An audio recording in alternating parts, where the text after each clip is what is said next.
periodic signal, we have the period, okay, where the signal will keep repeating itself. For example, this one is T1. Okay, so let's say this one is 5 seconds. So because it's periodic, we can determine the frequency. Okay, the frequency which denoted by F 1 over the period. For example, let's say this one is 5 seconds, 5 seconds, 10 seconds, and 15 seconds. So it is 1 over 5, which we have 0.2 hertz. So this is the frequency of that periodic signal with a period of 5 seconds.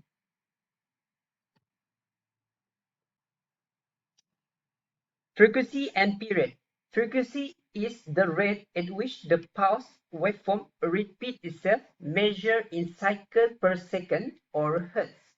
Okay, while period is the time, the edge of one pulse to corresponding edge of next pulse measured in seconds. For example, here, okay, from here to here is considered as one period. So this is your T. Okay, T1, T2, and so on. So example, clock frequency with 100 hertz. So how we're going to determine the period? The period of the clock is T equals to 1 over frequency. Insert the value of 100 hertz inside. Then you have the 10 millisecond. Means a complete cycle will be 10 millisecond. For example, imagine this one, you will have 10 millisecond, 10 millisecond, 10 millisecond. Okay. So for example, so for this lecture, for this range, it is 30 millisecond. Now, pulse wave is a measure of the duration of the pulse. Okay. From here, you can see this is the rise time, which is this the pulse is increasing in amplitude, and this is the pulse time, the fall time, where the pulse is decreasing in amplitude.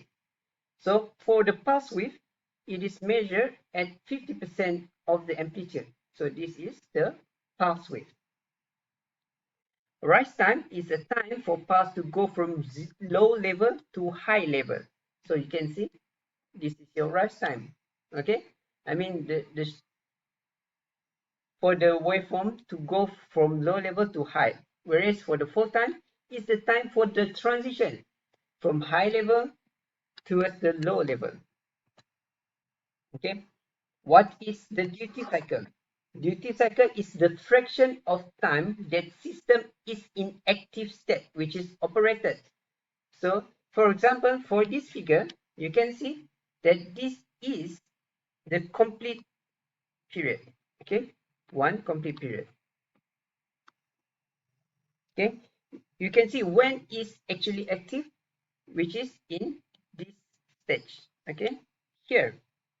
So this is TW. You can see the TW. So the duty cycle is the TW over the T times 100%.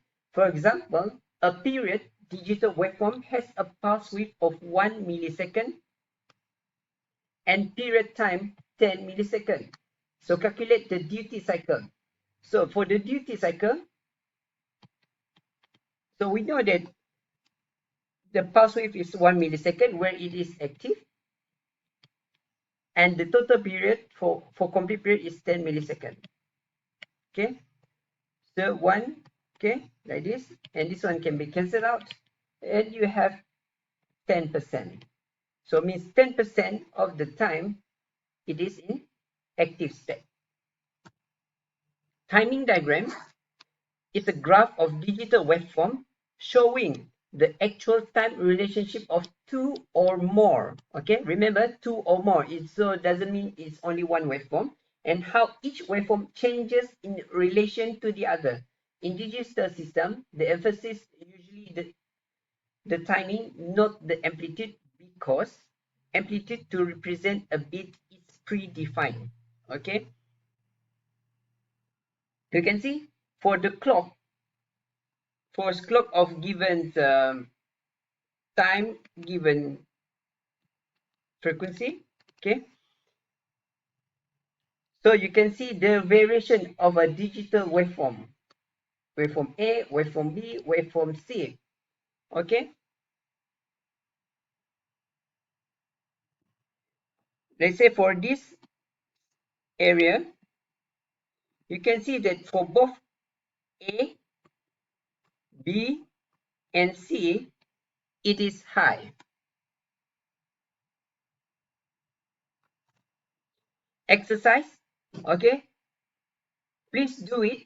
I will ask in the class what is your answer. So a periodic digital waveform has a pulse width of 25 microsecond and a period of 150 microsecond. Determine the frequency and duty cycle. So try to do it. I will ask in the class. Review. So let's define digital and analog. Explain difference between analog quantity and digital quantity. State the reason why binary numbers are used in digital system. Give example of analog system, digital system, and combination of both analog and digital system. State the advantage of digital system compared to the analog system. Define the frequency and period, and define the duty cycle. So prepare your answer for this, and we will discuss also in the class. Thank you. See you next time.